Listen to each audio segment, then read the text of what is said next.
नमस्कार, ये आकाशवाणी चंडीगढ़ है। अब आप निधि मुंजाल से प्रादेशिक समाचार सुनिए। भारतीय जनता पार्टी संसदीय दल ने नई दिल्ली में आयोजित भाजपा सांसदों की प्रशिक्षण कार्यशाला के दौरान अगली पीढ़ी के जीएसटी सुधारों का प्रस्ताव सर्वसम्मति से मंजूर कर लिया है। इसमें उत्पादकों और व्यापारियों से जीएसटी दरों में कटौती का लाभ उपभोक्ताओं तक पहुंचाने का आह्वान किया गया है।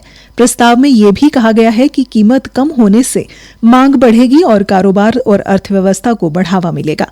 केंद्रीय वाणिज्य और उद्योग मंत्री पीयूष गोयल के प्रस्ताव में भाजपा सांसदों ने प्रधानमंत्री नरेंद्र मोदी को इस साहसिक और जनहितैषी कदम के लिए बधाई दी है। इसमें कहा गया है कि प्रधानमंत्री के मार्गदर्शन में हाल में किए गए इन सुधारों में देश के लिए निर्धारित सभी प्रमुख लक्ष्य प्राप्त करने की क्षमता है।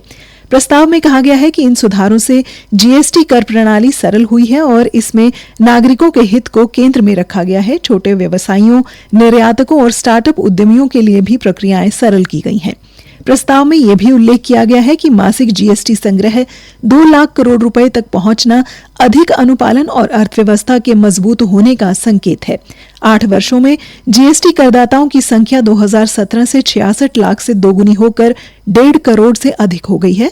वित्तीय वर्ष 2024-25 में वार्षिक संग्रह बढ़कर 22 लाख करोड़ से अधिक हो गया है।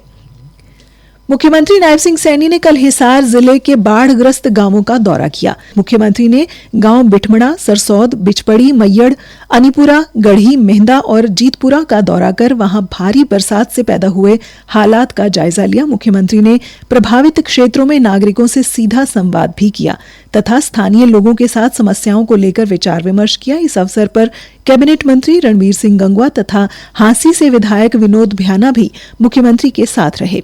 मुख्यमंत्री ने गांव मेहंदा और ढाणी मेहंदा के लिए 21-21 लाख रुपए की सहायता राशि प्रदान की। मुख्यमंत्री ने बिचपड़ी और सरसौद के बीच राष्ट्रीय राजमार्ग के नीचे से साइफन बनाकर बरसाती पानी की निकासी के प्रबंध करने के निर्देश भी दिए ताकि यहां भविष्य में जल भराव न हो।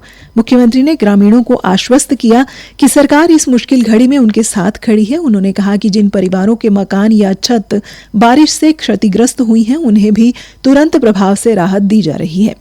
उन्होंने अधिकारियों को निर्देश दिए कि जल भराव से प्रभावित क्षेत्रों से प्राथमिकता के आधार पर जल निकासी की व्यवस्था की जाए ताकि लोगों को जल्द से जल्द राहत मिल सके। हरियाणा के विकास एवं पंचायत मंत्री कृष्णलाल पंवार ने अपना 1 माह का वेतन मुख्यमंत्री राहत कोष में देने की घोषणा की है। श्री पंवार ने कहा कि बाढ़ प्रभावित लोगों की सहायता के लिए सरकार अपने स्तर पर कदम उठाती है, लेकिन विपदा की इस घड़ी में सर्व समाज का सहयोग भी जरूरी है। उन्होंने प्रदेश के सभी जनप्रतिनिधियों, अधिकारियों व कर्मचारियों से ये भी अपील की है कि कम से कम 1 दिन से लेकर 1 माह का वेतन मुख्यमंत्री राहत कोष में दें, क्योंकि ये समय एकजुटता दिखाने का है। सिरसा जिले में कल सभी सरकारी, निजी स्कूल, प्ले स्कूल, आंगनवाड़ी केंद्र, आईटीआई, विश्वविद्यालय, सरकारी निजी कॉलेज, खेल स्टेडियम व नर्सरी बंद रहेंगे। उपायुक्त व जिला आपदा प्रबंधन प्राधिकरण के अध्यक्ष शांतनु शर्मा ने बताया कि भारी बरसात के मद्देनजर जिला सिरसा में आज भी सभी शिक्षण संस्थान बंद रखे गए हैं।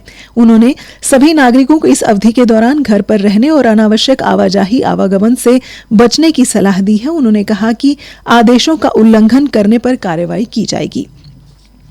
फरीदाबाद जिले में सूरजकुंड स्थित ग्रीनफील्ड कॉलोनी में आज तड़के एक 4 मंजिला मकान में एसी का कंप्रेसर फटने से आग लग गई। धुआं फैलने के कारण दूसरी मंजिल पर सो रहे परिवार में पति पत्नी और उनकी बेटी की दम घुटने से मौत हो गई, जबकि उनका 24 वर्षीय बेटा आर्यन किसी तरह बालकनी से कूदकर जान बचाने में सफल रहा। इसी के साथ समाचार बुलेटिन समाप्त हुआ। नमस्कार। अंधेरा ये मिटे कैसे, कब तक लड़खड़ाएंगे, इन आंखों में बस एक ही ख्वाब, क्या हम ये दुनिया देख पाएंगे?